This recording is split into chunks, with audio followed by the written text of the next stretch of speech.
സ്വർണ്ണവില ഉയരുമ്പോൾ നമ്മൾ സന്തോഷിക്കുന്നു. പക്ഷേ അതിനൊപ്പം ഒരു ആശങ്കയും വരുന്നു. നമ്മുടെ സ്വർണം സുരക്ഷിതമാണോ എന്നത്. വിവാഹത്തിനായി വാങ്ങിയ ആഭരണങ്ങളും നിക്ഷേപമായി സൂക്ഷിച്ച നാണയങ്ങളും ഇന്ന് വെറും അലങ്കാരം മാത്രമല്ല, ഒരു കുടുംബത്തിന്റെ സാമ്പത്തിക സുരക്ഷയാണ്. പക്ഷെ ഒരു ചോദ്യം, ഈ സ്വർണം എവിടെ സൂക്ഷിക്കണം? വീട്ടിലോ, ബാങ്ക് ലോക്കറിലോ, അല്ലെങ്കിൽ ഇൻഷുറൻസ് എടുത്താൽ മതിയെന്നോ? സത്യത്തിൽ ഒരു മാർഗത്തിനും പൂർണ്ണ സുരക്ഷയില്ല. ആദ്യം വീട്ടിൽ സ്വർണം സൂക്ഷിക്കുന്നതിനെക്കുറിച്ച് നോക്കാം. വീട്ടിൽ സ്വർണം വെക്കുന്നത് എളുപ്പവും സൗകര്യപ്രദവുമാണ്. എപ്പോൾ വേണമെങ്കിലും ഉപയോഗിക്കാം. ലോക്കർ ചാർജും ഇല്ല. പക്ഷേ കള്ളന്മാർക്ക് ഏറ്റവും എളുപ്പമുള്ള ലക്ഷ്യവും അതുതന്നെയാണ്.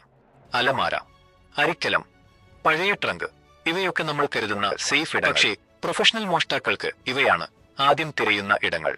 CCTV, അലാറം, ഡിജിറ്റൽ സേഫ് ഇവയുണ്ടെങ്കിൽ സുരക്ഷ കുറച്ചുകൂടി ലഭിക്കും. പക്ഷേ ഒരു ഭീഷണി നേരിട്ട് വന്നാൽ ഇവയൊന്നും നമ്മെ രക്ഷിക്കില്ല. അതിനാൽ വീട്ടിൽ സ്വർണം വെക്കുന്നത് സൗകര്യമാണെങ്കിലും സുരക്ഷിതമല്ല. ഇനി ബാങ്ക് ലോക്കർ.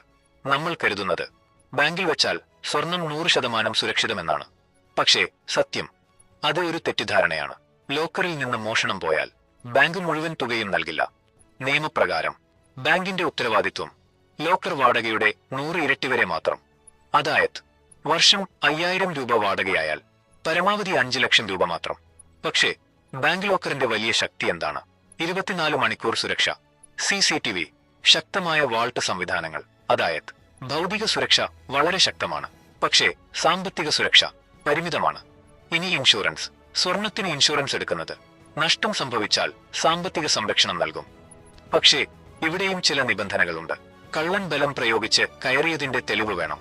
വാതിൽ തുറന്നു കിടക്കുകയായിരുന്നെങ്കിൽ ക്ലെയിം ലഭിക്കില്ല. ബിൽ, ഫോട്ടോ, വാലുവേഷൻ രേഖകൾ ഇവയില്ലെങ്കിൽ നഷ്ടപരിഹാരം കിട്ടാൻ ബുദ്ധിമുട്ടാകും. വീട്ടുജോലിക്കാരി എടുത്താലോ അതും പലപ്പോഴും കവറേജിൽ വരില്ല.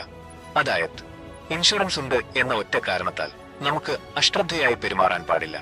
ഇനി ഒരു പ്രധാന കാര്യം, യാത്ര ചെയ്യുമ്പോൾ ധരിക്കുന്ന സ്വർണം കള്ളൻ പൊട്ടിച്ചെടുത്താൽ ഇൻഷുറൻസ് കിട്ടുമോ? ഉത്തരം കിട്ടാം, പക്ഷേ ഓൾ റിസ്ക് പോളിസി ഉണ്ടെങ്കിൽ മാത്രം. സാധാരണ ഹോം ഇൻഷുറൻസ് മതിയാകില്ല. പോലീസിൽ പരാതി, FIR ഇവ നിർബന്ധമാണ്. പക്ഷേ സ്വർണം നഷ്ടപ്പെട്ടാൽ അത് മോഷണമല്ല എന്ന് കണക്കാക്കും. അതിനാൽ ക്ലെയിം ലഭിക്കില്ല. ഇനി ചെലവ് നോക്കാം. ബാങ്ക് ലോക്കർ വർഷം ഏകദേശം 3500 മുതൽ 7000 രൂപ. ഇൻഷുറൻസ് 3000 മുതൽ 5000 രൂപ. പക്ഷേ സ്വർണ്ണ വായ്പ എടുത്താൽ പലിശ മാത്രം വർഷം 25000 രൂപയ്ക്ക് മുകളിൽ. അതായത് സ്വർണം സൂക്ഷിക്കാൻ വായ്പ എടുക്കുന്നത് ഏറ്റവും ചെലവേറിയ മാർഗമാണ്. അപ്പോൾ ഏറ്റവും നല്ല മാർഗം എന്താണ്? സ്വർണം ബാങ്ക് ലോക്കറിൽ സൂക്ഷിക്കുക. അതിന് ഇൻഷുറൻസ് കൂടി എടുക്കുക. ഇത് ഒരു ഡബിൾ പ്രൊട്ടക്ഷനാണ്. ഒരു ഭാഗത്ത് ഭൗതിക സുരക്ഷ, മറ്റൊരു ഭാഗത്ത് സാമ്പത്തിക സംരക്ഷണം. അതായത് സുരക്ഷിതവും വിവേകപരവുമായ തീരുമാനം. നിങ്ങളുടെ സ്വർണം എവിടെയാണ് സൂക്ഷിക്കുന്നത്? വീട്ടിലോ, ലോക്കറിലോ? കമന്റിൽ എഴുതൂ. ഇത്തരത്തിലുള്ള പ്രായോഗിക ഫിനാൻസ് വിവരങ്ങൾക്കായി ചാനൽ സബ്സ്ക്രൈബ് ചെയ്യാനും മറക്കരുത്.